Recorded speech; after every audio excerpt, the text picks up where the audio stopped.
MSP guarantee कानून को लेकर किसान संगठन आंदोलित है, तो वहीं विपक्ष भी एमएसपी गारंटी कानून की मांग को लेकर सरकार पर मौन बना रहा है।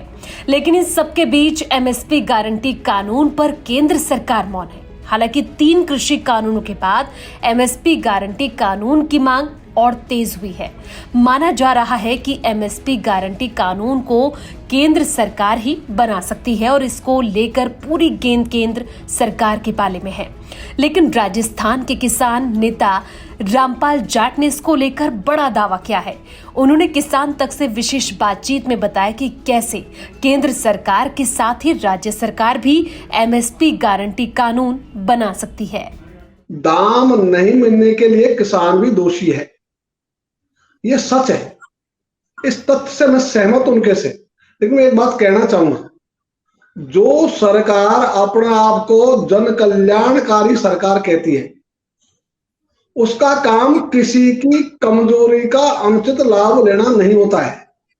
यदि किसान की कमजोरी है भी, तो भी जो जन कल्याणकारी सरकार संविधान में घोषित की हुई है, उनको तो अधिकार नहीं है।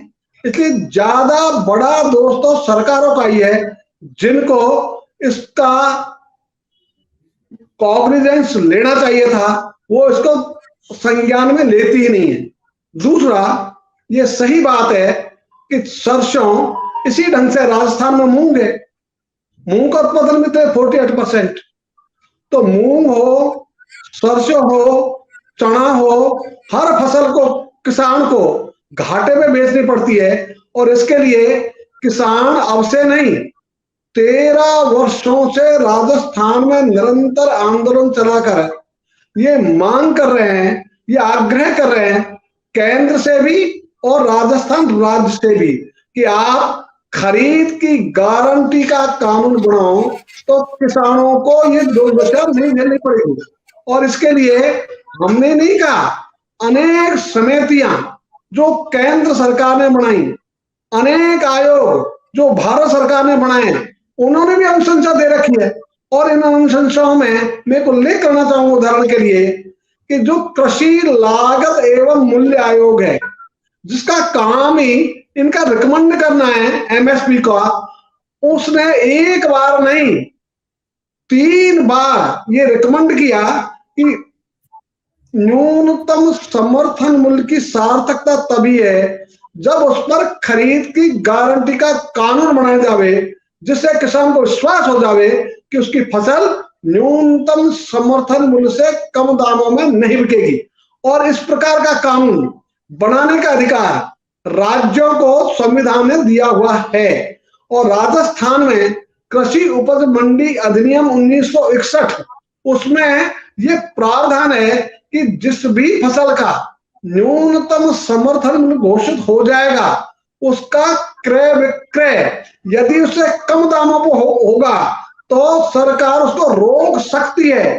तो उसको बाध्यकारी बनाया हुआ नहीं है, ऐच्छिक छोड़ दिया। तो हमने सरकार से कहा कि आप अंग्रेजी में शब्द को शेल बना दो, तो ये जो है ना रोक सकते हैं, इसकी वजह हो जाएगा रोकेंगे।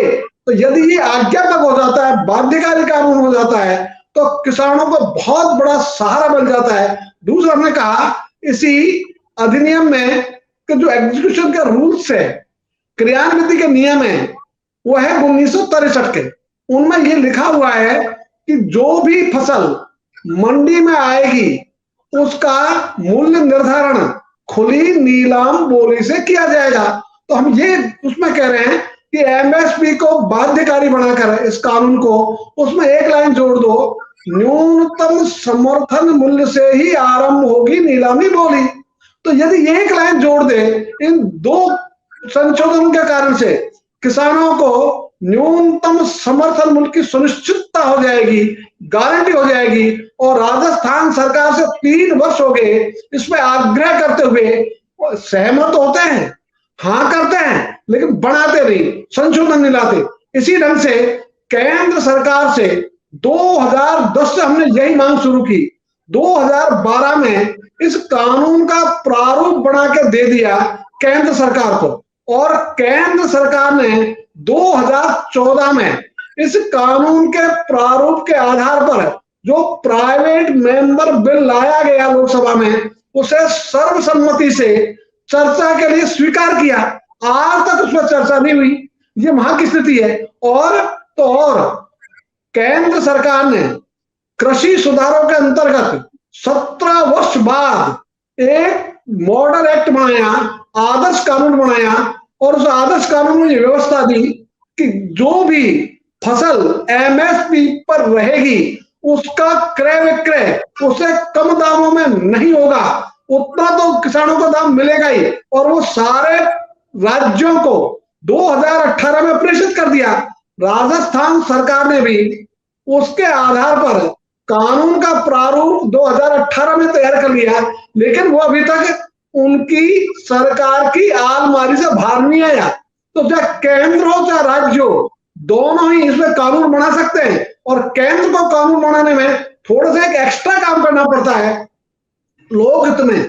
वो ये कानून बना सकते हैं, लेकिन उनके लिए आवश्यक है कि या तो कम से कम 2 विधान मंडलों का संकल्प हो ये कानून बनाने के लिए, या राज्यसभा जो अपर हाउस है उसका संकल्प हो कानून बनाने के लिए। तो दोनों में से कोई भी हो तो भारत सरकार भी लोक हित को देखते हुए इस पर कानून बना सकती है। लेकिन न भारत सरकार कानून बना रही, न राजस्थान सरकार कानून बना रही। इस कारण से किसानों को अपनी उपजों को न्यूनतम समर्थन मूल्य से कम दामों में बेचने को विवश होना पड़ता है। और ये दुर्दशा जो है राजस्थान नहीं पूरे देश की है। इस कारण से आज पूरे देश में जो किसानों की आत्महत्या का सिलसिला है 2015 के बाद 25% उसमें बढ़ोतरी हो गई। तो ये जो काम है पूरे देश के लिए सरकार को करना चाहिए, राज्यों को करना चाहिए, लेकिन न राज्य कर रहा न केंद्र कर रहा। ये किसानों की पीड़ा है। अगर ये वीडियो आपको पसंद आया है तो इसे लाइक जरूर करें। अगर चैनल अभी तक सब्सक्राइब नहीं किया है तो कर लें और नोटिफिकेशन पाने के लिए बेल आइकन भी दबा दें।